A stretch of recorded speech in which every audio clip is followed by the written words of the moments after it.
첫 번째 우리가 좀 준비한 내용 중에 하나는 아무래도 우리가 이제 첫 번째 금리 인하가 어떤 식으로 될 것인가에 대해서 정말 많이 여러분들 궁금하시고 저도 굉장히 좀 많이 궁금합니다. 그러다 보니까 내년이 아니죠. 올해 이제 1월 달에 됐으니까 첫 회의는 말씀드렸던 대로 여기 나와 있는 대로 2월 17일에서 18일입니다. 그래서 제가 몇 차례 과거에서부터 한 3주, 4주차 계속 말씀드리는 이유 중에 하나는 2월 17일, 18일 요때를 기점으로 해서 금리 인하가 여전히 저는 할 수 있다라고 해요.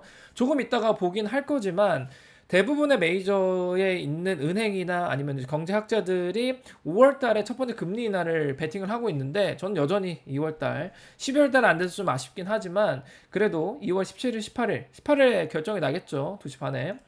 요때 금리 인하가 될 수 있지 않을까라고 봐요. 그래서 그 어느 때보다 가능성이 높습니다. 그래서 퍼센테이지로 따지면 한 60%가 넘는 그러니까 절반 이상의 확률로 이제 금리가 떨어질 수 있다라고 좀 베팅을 하고 있는 상황이고요. 그 다음에는 총 다른 이제 7번의 회의가 있는데 적어도 한 2번 정도는 금리가 좀 떨어지지 않을까라고 이제 생각이 들고요. 일부 미디어에서는 올 한 해 호주에서 100bp 그러니까 1% 정도 내려갈 수 있다라고 이야기가 나오고 있어요. 그렇다면 우리가 한 4번 정도는 금리가 내려갈 수 있다라는 말과 동일합니다. 그렇게 이제 볼 수 있다라고 이제 보시면 될 것 같고 금리 인하는 제가 말씀드렸던 대로 메이저뱅크 ANG나 아니면 NAB, 웨스트팩은 말씀드렸던 대로 5월 달에 금리가 첫 번째로 떨어질 것이다 라고 베팅을 하고 있고 커먼웰스만 제외하고는 메이저 3대 은행이 똑같이 하고 있습니다. 저도 뭐 개인적인 의견이나 혹은 뭐 개인적인 바람이 될 수가 있겠죠.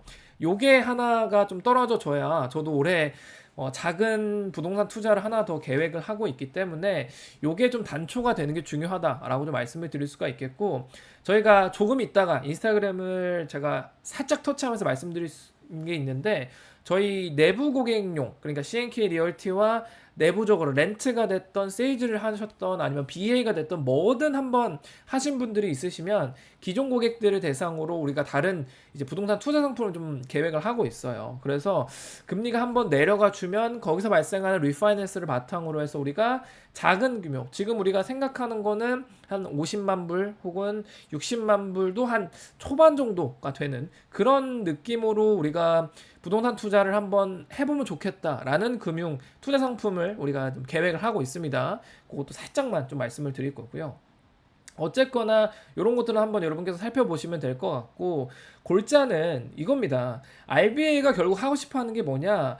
우리가 2월 달에 금리가 내려가기 위해서 한 2가지를 충족을 시켜야 되는데 요즘에 가장 많이 얘기가 나오는 것들은 여기서 언급한 인플레이션 목표치입니다. 그래서 이것도 간단하게 있다고 좀 설명을 드릴 건데 호주는 미국이랑 조금 달라요. 미국은 우리가 변동성이 큰 에너지랑 식품을 제외한 코어 인플레이션 혹은 코어 CPI를 바탕으로 해서 페드가 요거를 바탕으로 좀 많이 보는데 호주에서는 이렇게 보지 않고 이제 많이 얘기를 하는 중간치에 대해서 한번 말씀을 좀 드릴 겁니다. 그래서 이렇게 좀 플랫한 게 어떤 식으로 이제 계산이 되는 건지 그거에 대해서도 제가 한번 부연 설명을 통해서 우리가 좀 말씀을 드릴 거고요.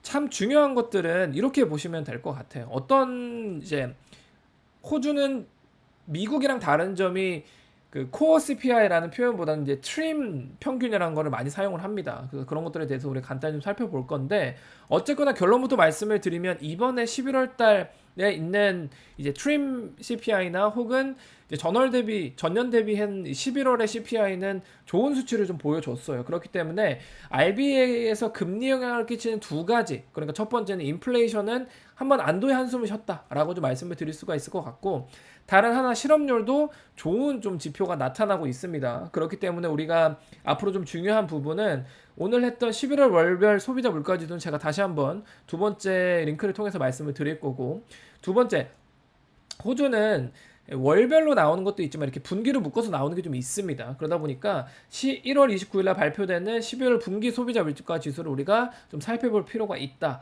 요게 아마 좀 잘 나오면 2월 달에 금리 인하의 퍼센테이지가 지금은 한 60%가 살짝 넘지만 이게 한 70%까지 올라갈 수 있다라고 생각이 들어요. 그러면 큰 이슈가 없는 한 우리가 좀 기대할 수 있는 기대 영역에 들어간다라고 생각을 합니다. 그리고 이 실업률에 대해서도 제가 간단하게 좀 말씀을 드릴 건데 결론적으로 말씀드리면 기대했던 수준보다는 많이 내려가서 11월 있는 이 실업률은 3.9%로 많이 내려갔습니다. 그래서 이런 것들에 대해서도 한번 살펴볼 거고요.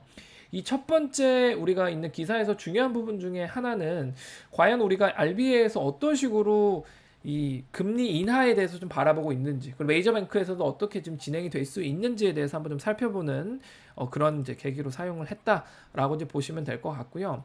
결국은 우리가 11월 지표, 그러니까 트림 평균이 좀 내려가고 있다라는 수치를 다시 한번 좀 살펴볼 거고요. 그 다음에 12월 10일에 발표된 11월 호주 실업률은 전월은 이제 4.1% 나왔는데 3.9%가 나왔습니다. 그래서 실업률을 아주 간단하게만 좀 살펴보면 이런 식으로 좀 추세가 좀 그려져요. 그래서 그러니까 작년에부터 좀 보면 작년 3월에 3.9%가 나왔거든요. 근데 그게 쭉 올라가서 4.1, 4%를 쭉 향유하다가 이게 깜짝 3.9%로 나오면서 노동시장이 조금은 좀 안정화, 빡빡한 거에 대해서 그리고 실업에 대해서 조금 좀 탈출하는 게 아니냐라는 것에 대해서 좀 얘기가 나오고 있습니다. 다만 이 수치가 이렇게 좀 나온다고 해서 전년 대비의 수치이기 때문에 여전히 호주의 그 노동 시장은 좀 빡빡한 편이에요.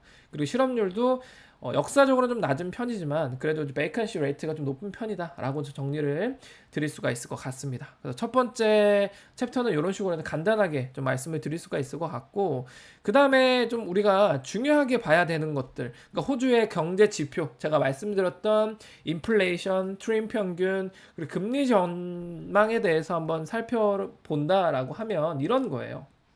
이게 오늘 8시간 전에 발표된 요 이제 그 ABC 뉴스에서 발표된 보도 자료인데, 물가 상승률, 그러니까 연간 물가 상승률은 2.1에서 2.3%로 상승했지만, 근데 이게 많이 이번 상승을 기인한, 그러니까 이번 상승이 이렇게 많이 올라간 이유 중에 하나는 전기요금이 정말 많이 올랐어요. 22%나 올랐습니다. 그렇기 때문에 이 단기간에 이렇게 스파이크 친 부분이라서 그거를 제외하고는 상승폭이 크지 않다. 그리고 제가 살펴볼 트림 평균에 대해서 말씀을 드릴 건데, 이 핵심 물가는 3.5에서 3.2%로 하락했다라고 우리가 좀 살펴볼 수가 있습니다. 그래서 인플레이션은 이렇게 좀 수치화로 될 수가 있는데, 이 트림 평균 여기 나오죠. 트림 평균은 기존의 3.5%에서 3.2%로 내려갔습니다.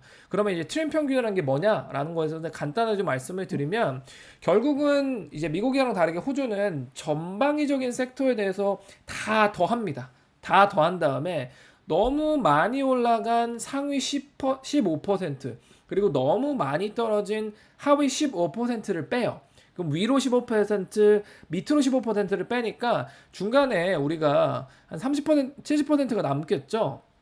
그러다 보니까 그 70%를 가지고 우리가 핵심 물가 지표로 사용한다라고 보시면 될 것 같아요. 그래서 이렇게 급등하는 스파이크 된 거는 좀 제외하고 이렇게 좀 활용하기 때문에 변동성을 어느 정도는 좀 제어할 수 있다라고 볼 수가 있습니다. 그래서 우리가 오늘은 뭐 경제에 대해서 제가 설명할 부분은 아니기 때문에 트림 평균이 뭔지를 아주 간단하게만 좀 말씀을 드릴 수가 있을 것 같습니다.